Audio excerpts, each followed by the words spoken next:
La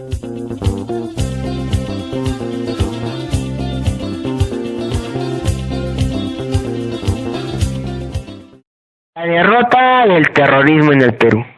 Durante la década de 1980, la población peruana vivió un duro periodo de violencia originada por las acciones de grupos terroristas como Sendero Luminoso y el Movimiento Revolucionario Tupac Amaru, más conocido como MRTA. ¿Y cómo cayó Sendero Luminoso? De acuerdo al historiador Nelson Manrique, la captura de Guzmán fue un trabajo policial, realizado por el margen de las Fuerzas Armadas. Para profundizar un poco más el tema, fuimos a entrevistar al profesor de Ciencias Sociales Tobar Bendezuflores, quien nos va a relatar cómo vivió esta época, resolviéndonos algunas preguntas. Nos encontramos en el domicilio del docente Tobar Bendezuflores, quien nos va a hablar un poco más del tema sobre la derrota del terrorismo, y vamos a empezar con las preguntas. Muy bien. La primera pregunta que le formulo es, ¿qué factores influyeron para la derrota de Sendero Luminoso y el MRTA? Bueno, en principio, Sendero Luminoso, como también el MRTA, surgen en un momento geopolítico no apropiado, porque una de las banderas del pueblo peruano, especialmente de los campesinos, que vienen a ser los sectores más afectados por los problemas del país, como la pobreza, el subdesarrollo, etc. Ya prácticamente Velasco, al hacer la reforma agraria, ¿no?, los había quitado esa bandera de lucha. Es decir, la reforma agraria era el pedido, el clamor del campesino, del pueblo peruano, porque la estructura agraria en el Perú era por demás injusta, había concentración de tierras en pocas manos, las grandes haciendas en la sierra, los latifundios en la costa, que implicaban un tipo de explotación semifeudal, ¿no? Muchos hacendados hacían trabajar a la gente hasta gratis, además imponían condiciones sociales de convivencia, de carácter feudal. También, por ejemplo, existían en Ayacucho hacendados que, bueno, obligaban a los campesinos que vivían en sus haciendas a prestar servicio personal. Habían pongos, semaneros, ¿no?, que por turnos iban a prestar servicio personal en sus casas. Todo esto generó una serie de protestas, levantamientos, la toma de tierras en esa década del 60 al 70, ¿no? Entonces, un general gallego en Cusco hizo una primera reforma agraria experimental que dio buenos resultados, ¿no? Entonces, cuando Juan Velasco Alvarado toma el poder mediante un golpe de Estado, implementa un gobierno llamado Gobierno Revolucionario de Fuerzas Armadas, hace la reforma agraria. Al hacer la reforma agraria, entregar la tierra a los campesinos, ¿no?, le está satisfaciendo esa necesidad de los campesinos, ¿no?, que era su bandera de lucha principal. De manera que cuando los campesinos ya tienen la tierra, ya no tienen motivos para seguir protestando. Cuando Sendero Luminoso empieza la guerra popular, también en MRTA, prácticamente los campesinos ya no apoyaron esta gesta. Bueno, algunos llaman terrorista, pero otros llaman guerra interna, otros llaman guerra revolucionaria o guerra popular. Bueno, los nombres no importan. La cosa es que geopolíticamente no era el momento, ya prácticamente los campesinos tenían la tierra y ya no necesitaban hacer ninguna revolución. Por otro lado, en el sector de la industria, por ejemplo, International Petroleum Company, que había establecido un enclave dentro del Estado peruano, también fue despojado de su propiedad. Velasco nacionalizó la de Pariñas, igual para hacerle paso por eso. Era una empresa minera que también era un Estado dentro del Estado peruano, con sus propias leyes, hasta con sus propias policías, impedía un régimen de explotación despiadada a los trabajadores. Entonces era un clamor también de los trabajadores mineros, la nacionalización de estas empresas extranjeras. Y Velasco hizo eso, ¿no? También hizo reforma agraria. Prácticamente estas reformas que emprendió Velasco Alvarado le quitaron las banderas de lucha del pueblo peruano. Prácticamente no había motivo suficiente como para emprender una revolución, ¿no? Pero por otro lado, inexplicablemente, Sendero Luminoso adopta una serie de estrategias de guerra que van a significar abuso de todo tipo contra los mismos campesinos, ¿no? Dirigentes que se opusieron, en fin, fueron muertos. Muchos dirigentes no solo en el campo, sino en las ciudades también. Bueno, fueron reprimidos violentamente, fueron muertos por Sendero Luminoso. Todo esto desencadenó una serie de protestas, ¿no? Descontento, malestar. Y por eso que se organizan en comité de defensa o de autodefensa. Y entonces los campesinos fueron los que facilitaron la derrota de Sendero, ¿no? Como nos retrata bien. Las Fuerzas Armadas organizaron también, ¿no?, a los campesinos en comité de autodefensa. Y entonces fueron los campesinos los que se enfrentaron a los senderistas, a los topamaros, y facilitaron por su derrota, ¿no? Eso fue la razón por qué Sendero fracasó. Siguiendo con las preguntas, le paso a mi compañero para que le haga una pregunta. Otra pregunta sería, ¿qué rol cumplieron las rondas campesinas y las comunidades nativas en la lucha contra el terrorismo? Bueno, eso fue una estrategia de guerra, pues es una estrategia que se aplicó en Vietnam y en otros lugares, estrategia diseñada por el Pentágono. Entonces eso también se aplicó en el Perú, es decir, un enfrentamiento de masa contra masa. Es decir, los senderistas empezaron a tener problemas con los campesinos organizados en rondas campesinas, en comité de autodefensa. Entonces, ya no es el ejército el que está enfrentando al Sendero, son los campesinos organizados en comité de autodefensa, en rondas campesinas, los que van a enfrentarse decididamente a los senderistas, ¿no? Y entonces hace de que, bueno, la derrota sea más fácil, ¿no? Así es. Siguiendo, ¿qué representó para el país la captura de Abimael Guzmán por el grupo Heim, el presidente Gonzalo?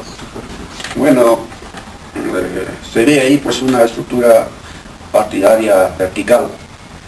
Cuando cae Abimael Guzmán como cabeza, líder máximo de Sendero Luminoso, de hecho el partido o el movimiento queda descabezado. Al interior del partido, por lo que se ha visto, bueno, se ve que claramente que no había eso que se dice, el comando no muere, ¿no? Es decir, puede no estar el jefe, pero alguien queda en el mando. En este caso no. Cayó Abimael Guzmán y algunos otros de los dirigentes y todo se cayó, no todo, Sendero Luminoso se cayó. Bueno, pero esto es el resultado de un largo proceso de trabajo de inteligencia, del grupo de inteligencia que encabezó un policía. Entonces han estado haciendo seguimiento para ver dónde estaba, qué hacía, cómo se comunicaba con la gente. Agentes especializados en la lucha contra el terrorismo estaban siempre atentos a todo lo que ocurría alrededor del aparato partidario Sendero. Han hecho seguimiento hasta en las basuras, buscaban alguna información, algún documento, ¿no? Entonces, hasta que vieron con el lugar donde vivía Abimael Guzmán y le cayeron, pues, ¿no? Pero eso es resultado de un largo proceso de trabajo de inteligencia. No ha sido como equivocadamente se atribuye, ¿no? El señor Fujimori fue que derrotó a Sendero. No, no es así.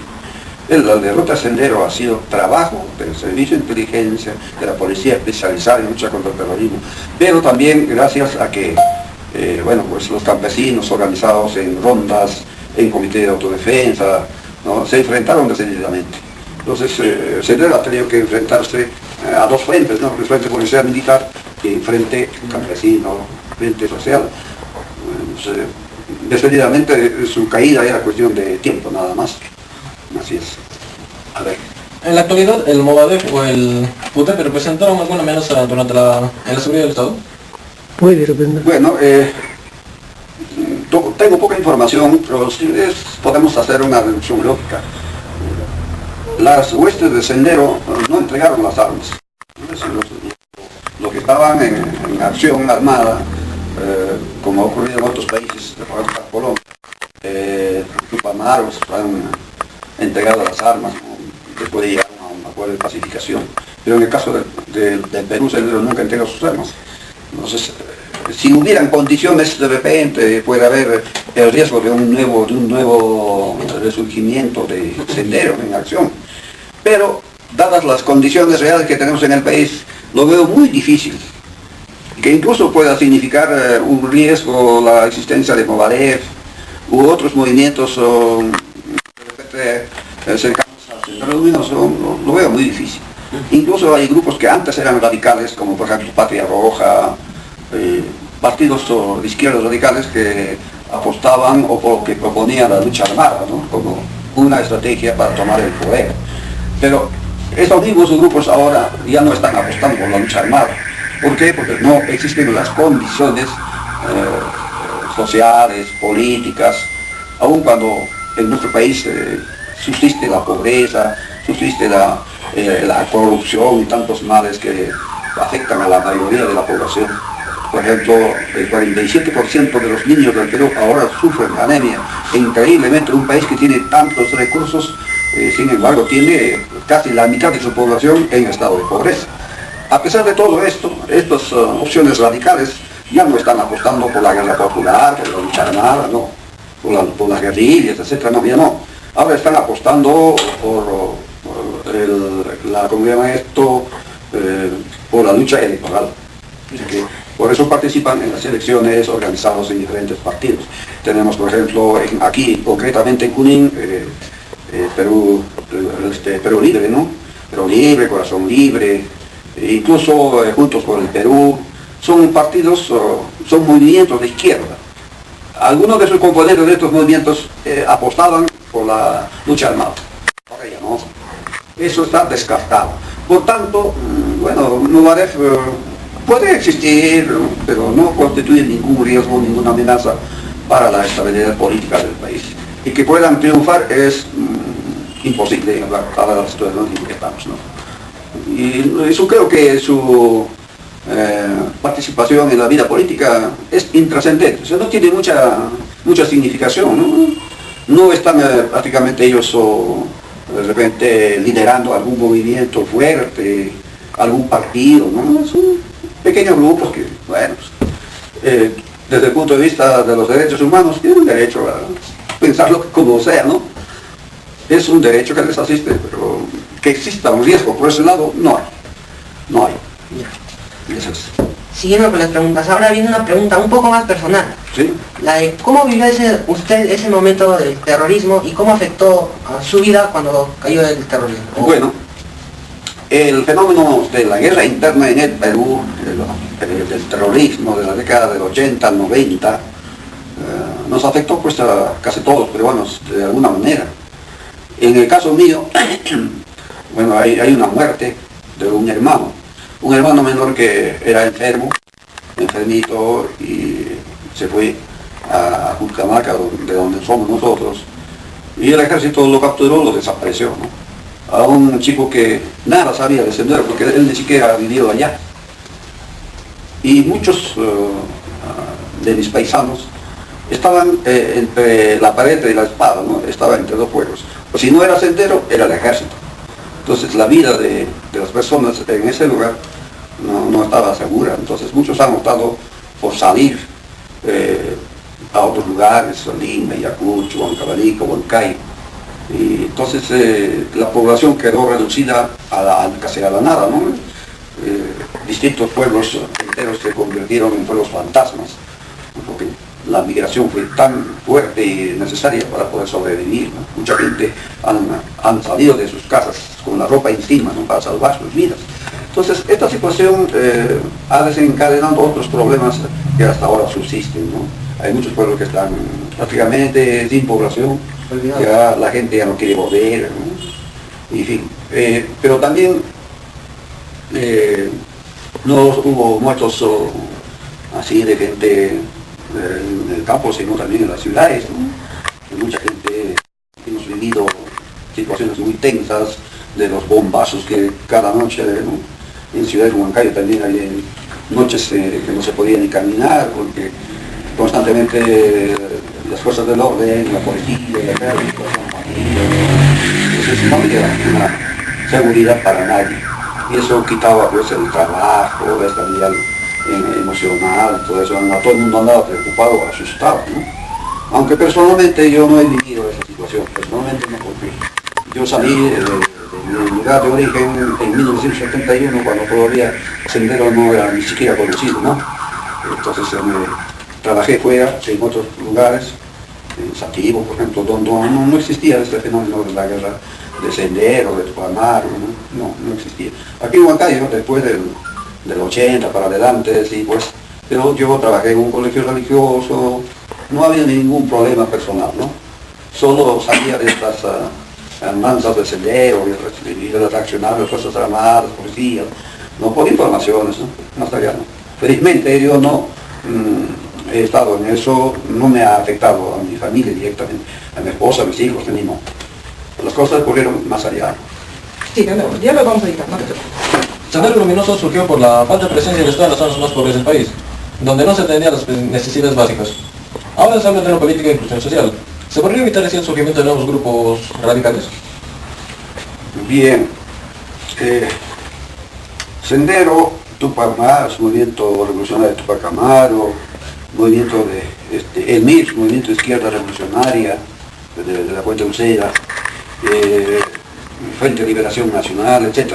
En la década del 60 al 70.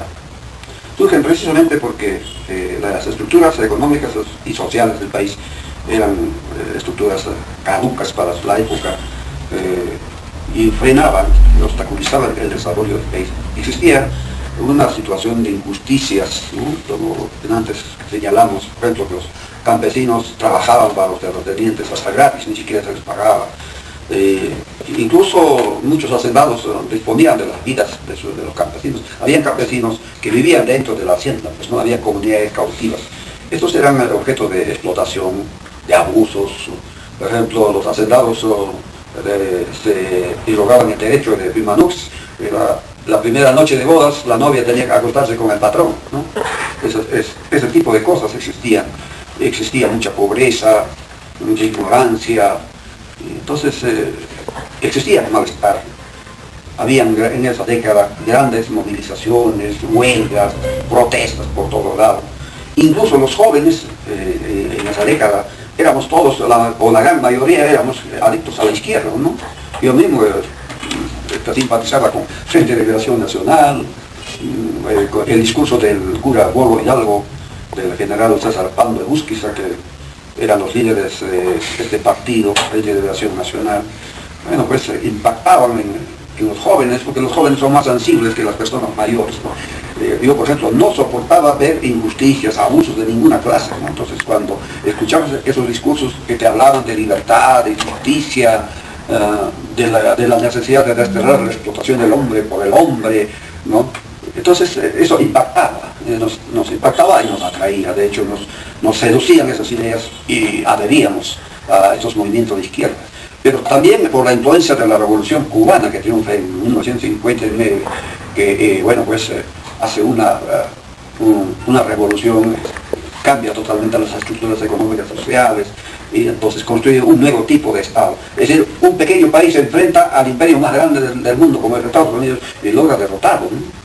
Entonces, eso en alguna forma ejerció mucha influencia en los países pobres como el Perú, países atrasados, con una alta población dedicada a la agricultura, a otras actividades. Existía un conjunto de cosas que realmente requerían cambios, ¿no?